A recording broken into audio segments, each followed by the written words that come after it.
Hello and welcome to Joy of Books with me, Miss Joy. Today's book is Superfudge by Judy Blume.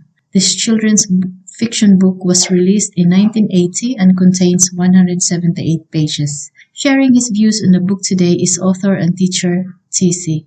Yes, this book is part of the five-book Fudge series, which was very, very popular in the late 1970s. I believe this is affectionately referred to as Fudge 3. So it's a sequel to Tales of the Fourth Grade, and the other one is otherwise known as Sheila the Great.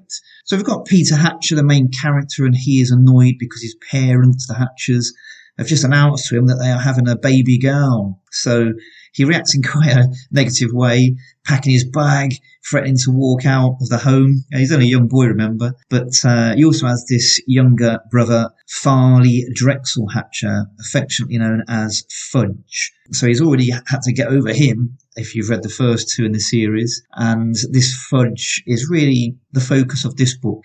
He comes across as a brat. There's no way around that. I don't know if that's intentional by the author. He repeats everything that Peter says. He always gets his own way. Doesn't seem to be disciplined in any way. And similarly, he kind of gets away with all these little pranks that he plays. So baby Tootsie is born eventually, and the family choose to have this gap year, if you like. They move from the city in New York to the suburbs of Princeton, and they essentially house sit for this couple just to try new things. I think the father has ambitions to be a writer, don't we all? And the mother wants to study art history. So it's a kind of age tale, really. Peter obviously having to leave his friends behind, his best friend Jimmy, and he makes a vow that he won't use this precious stone to help him sleep, as best friends do, but these promises are obviously quickly broken.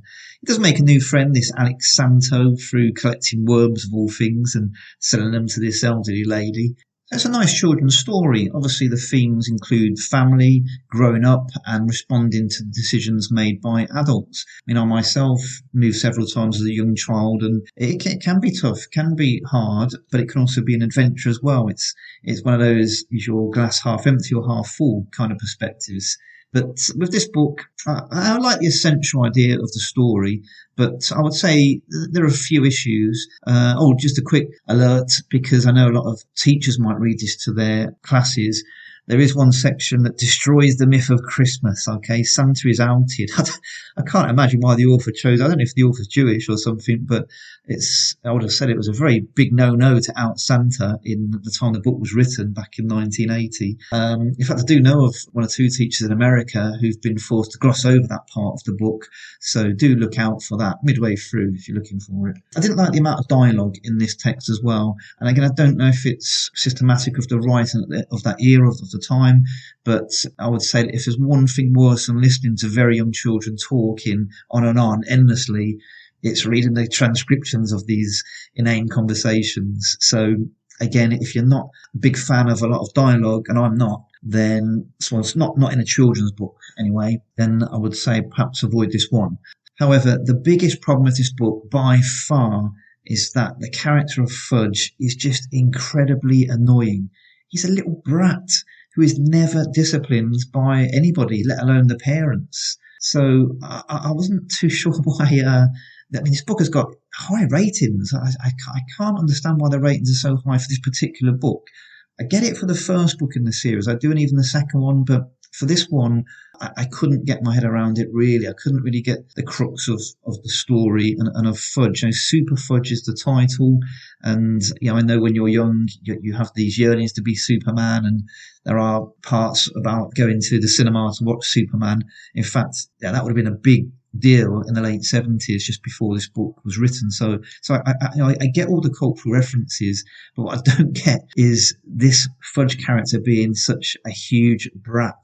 I cannot understand for the life of me who is enjoying reading about this. I think even children would kind of raise their eyebrows at this. There's a couple of parts in the book that I'm sure if teachers reading this to children will be uncomfortable. For example, there's one where Fudge joins Peter's school, and before the first break has been called, Peter's been asked to go and investigate because there's been a bit of trouble in the class lower end of the school. So there's Fudge on top of a cabinet. Well, how would a child get on top of there anyway? I'm not sure. He's kicked the teacher. He's constantly referring to the teacher as rat face.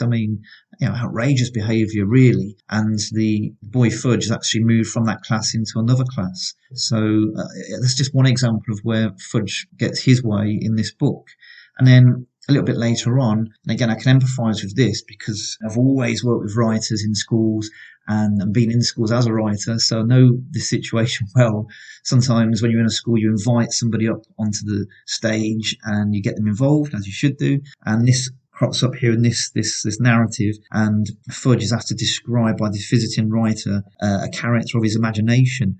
So Fudge, being the brat that he is, describes the principal, but not in a nice way at all. And of course, the guest is forced to draw this character. It's very good likeness. I can see the amusement in that for readers. Of course, I do have a sense of humour, but I just felt this book. There are better books out there, and most notably, the first two in this series. They're considerably better books than this one. There are very few books that I wouldn't recommend. Reading is the lifeblood, the fountainhead. You must read if you want to get better, improve society. But this book, no, avoid this one. This will not improve society. This will not help. This will not make you cleverer. It's a book to avoid. And of course, Judy Blume, such an incredible reputation, such a widely selling, best-selling author. Yeah, it's a bit of a head scratcher, this one. Not one that I would recommend. Certainly not. Oh, this is rare. A negative review from TC. Well, thank you anyway for your review of the book, TC. I hope that our listeners will at least enjoy the other books in that particular series. Superfudge by Judy Blume is still available from all good book outlets. Thank you for joining me, and please remember to like and subscribe to Joy of Books.